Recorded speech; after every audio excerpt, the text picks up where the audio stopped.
নমস্কার জানিয়ে আজকের ব্লগটি শুরু করছি। আজকে হচ্ছে 2রা এপ্রিল বৃহস্পতিবার।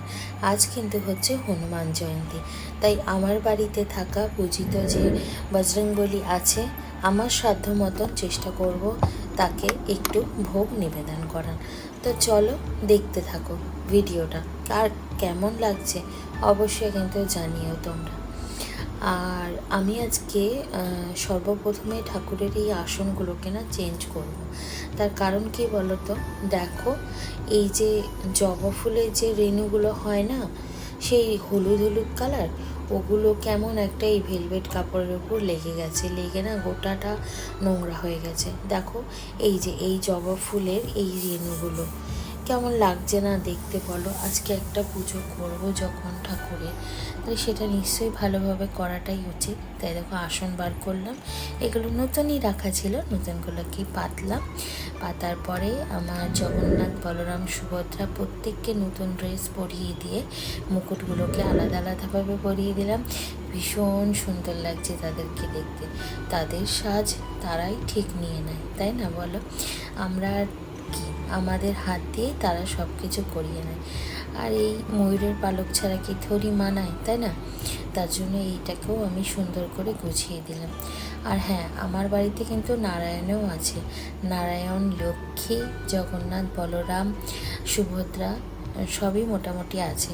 তারপরে তার পাশে লোকনাথ বাবাও আছে, এবং নিচে মা তারা, আমাদের বিষ্ণুপুরের কালীবাড়ি মা, তারপরে আমার শিবলিঙ্গ, আর একটা দেখো ছোট্ট উজ্জয়নের ঠাকুর আছে। আর ফাঁকা জায়গাটায় তো বজরংবলী থাকে। আজকে যেহেতু চান্দান করাবো বজরংবলীকে, তাই সেই জায়গাটা ফাঁকা। আর এদিকে সরস্বতী, আর এদিকে একটা ছোট্ট একটা রাধাকৃষ্ণ, আর তার সাথে আছে গীতা। আর এই মেটে সিঁদুরটা তো আমরা সবাই জানি যে বজরংবলীর ভীষণ পছন্দ, তাই এই মেটে সিঁদুরটাকে একটু গলিয়ে নিচ্ছি, যাতে আমি আজকে যেহেতু হনুমান জয়ন্তী, তোমাদেরকে বললামই, তো এই হনুমানের তো প্রিয় কালার এটা, বা প্রিয় সিঁদুর, উনি যেহেতু ভীষণ পছন্দ করতেন এটা গায়েও মাখতে, তাই আমি চেষ্টা করব আজকের দিনে একটু ওনাকে টিপ পরানোর জন্য, একটু গায়ে লাগিয়েও রাখবো, আর তার সাথে একটু তিলকও পরিয়ে দেবো। তো চলো এবার ঠাকুরকে স্নান করিয়ে নিই। এ দেখো ঠাকুরকে এবার একটু স্নান করিয়ে নিই। সুন্দর করে ঠাকুরকে স্নান করিয়ে নিয়ে তারপরে ঠাকুরকে সুন্দর করে পরিষ্কার করে নিয়ে তারপরে জায়গা মতন ঠাকুরকে বসিয়ে দেব। আজকে কিন্তু ফুল টুল সমস্ত কিছু আমার বাবা দিয়ে গেছে, এবং তার সাথে যে ভোগ দেব ঠাকুরের প্রিয় যেটা হচ্ছে লাড্ডু, সেই লাড্ডুটাও কিন্তু বাবা প্যাকেট হিসাবে দিয়ে গেছে। একদম সব কটা ঠাকুরকেই কিন্তু ভোগ দেব। আর এই দেখো ফুলগুলো কিন্তু আলাদা আলাদাভাবেই দিয়ে গেছে। কিছু ফুল জবা ফুল আছে, কিছু গাঁদা ফুলের মালার মতনও সব মিক্সড করা রয়েছে। আর এখানে হলো লাড্ডুটা। আর এই ফুলগুলো কিন্তু আমার গাছের ফুল, জানো, আমাদের এই সাইডে গাছ আছে বাড়ির পাশে, তো সেখান থেকে আমার শাশুড়ি মা সকালবেলায় তোলেন ফুলগুলো। সেই ফুল দিয়ে দেখো সমস্ত সাজিয়ে দেব। আমার কিন্তু কাপড় পাতা ঠাকুরদের সাজানো সমস্ত কিছু হয়ে যাওয়ার পরেও ঠাকুরকে সুন্দর করে ফুল দিয়ে সাজিয়ে গুছিয়ে দিলাম।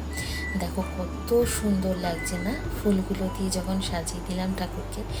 আর বজরংবলী তো তুলসী পাতা বলো, তারপরে জবা ফুল বলো, এগুলো তো ভীষণ প্রিয় ওনার, তাই আজকের দিনে এগুলো না দিলে তো নয়। তার জন্য আমি এগুলো সুন্দর করে দিয়ে দিয়েছি ঠাকুরের চরণে।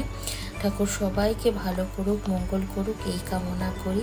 চলো ঠাকুরের কাছে মঙ্গল কামনা একটা ঘিয়ের প্রদীপও আমি জ্বালিয়ে নিয়েছি, যে ঘিয়ের প্রদীপটা আজকে মোটামুটি আমি সারাদিনই যাতে জ্বালাতে পারি।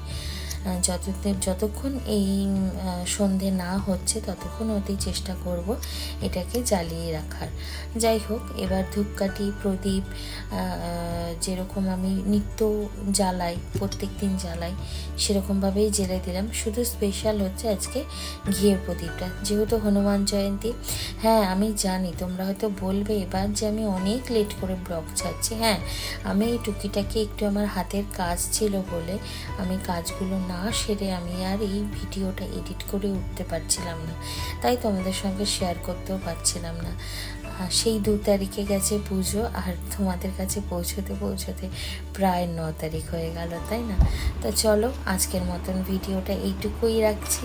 আবার নেক্সট কোনো ব্লগে তোমাদের সঙ্গে এসে দেখা করব, কথা বলবো। তোমরা সবাই কিন্তু ভালো থাকবে, সুস্থ থাকবে। টাটা।